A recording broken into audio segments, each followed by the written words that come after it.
श्रोते हो नमस्ते. आपल्या सर्वांना शुभ दिवस. श्रोते हो, प्रत्येकाचं मन हे वेगळं असतंय, पण त्या मनात मात्र अनेक गोष्टी असतात. काही गोष्टी त्रास देतात, तर काही गोष्टी मनाला उजळा देतात. कधी कधी काम करण्याची उभारी देतात. आपलं मन हे एका जागेवर कधीच राहत नाही.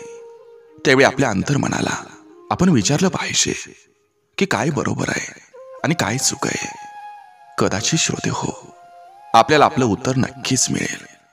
श्रोते हो, आपण मनसोक्त आनंद घेतला तर आपल्याला फरक पडत नाही की ती गोष्ट किती लहान आहे किंवा माझ्याकडे तर पैसेच नाही आहेत.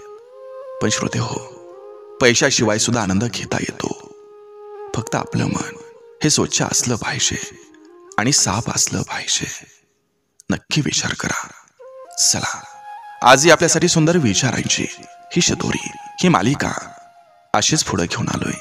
चला करूया सुरुवात सुंदर विचारांना, सुंदर सुविचारांना.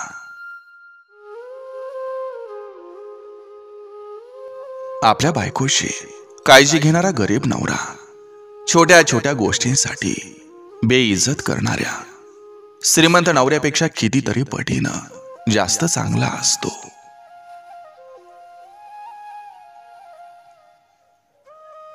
स्वतःवर प्रेम करायला शिकवतो तो एकांत.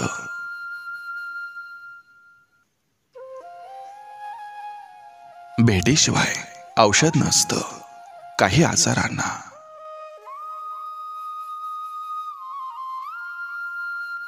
इतरांच्या आवडीनिवडी जपताना स्वतःच्या आवडीनिवडी या विसरायच्या नसतात. आपल्या असण्यानं आणि नसण्यानं फरक पडणारी माणसंच फक्त आपली असतात, बाकी फक्त जग असतं.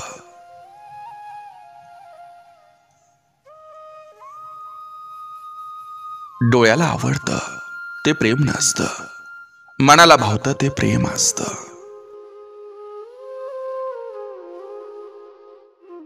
उजेडात नवीन माणसं आली की अंधारात साथ देणाऱ्यांचा नेहमी विसर पडतो.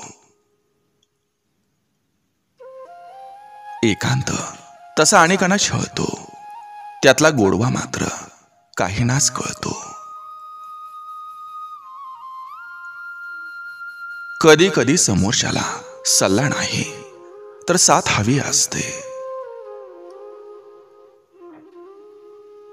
वेळ कोणाशी सारखी राहत नाही, कारण रडावं तर त्यांना पण लागतं ज्याने दुसऱ्यांना रडवलेलं असतं. अपमान होऊनही आपण त्या व्यक्तीशी स्वतःहून बोलायला जातो, यालाच खरं प्रेम म्हणतात. हक्काची व्यक्ती कितीही चुकली तरी तिला सांभाळून घेणं हे प्रत्येकाला जमेल असं नसतं. मन स्थिरावलं की परत कोणाच्या मागं धावत नाही. स्वतःला स्वतःकडून काय हवंय हे माहिती झालं की एकांत सुद्धा आवडायला लागतो. एकाच व्यक्तीवर मन स्थिर असलं पाहिजे, जुन्याच्या नव्यानं प्रेमात पडता आलं पाहिजे, इतकं प्रामाणिक आवडत्या व्यक्ती बाबतीत असावं. स्वतःची स्वप्न आणि हौस पूर्ण करायला हिम्मत लागते.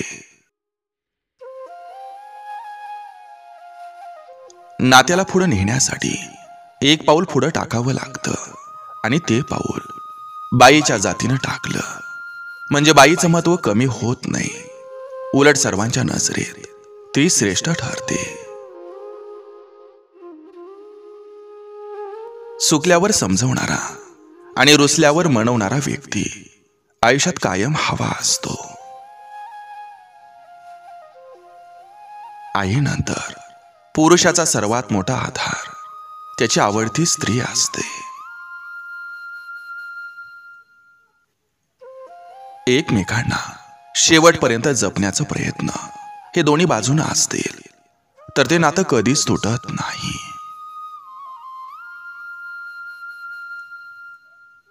नात्यात शहरांचं अंतर वाढलं की संवाद वाढतो. समोरच्या व्यक्तीवर जीव असला की समजूतदारपणे माघार घ्यावीच लागते. स्वप्नातलं फुलासारखं प्रेम प्रत्यक्षात मात्र काट्यासारखं टोचतं.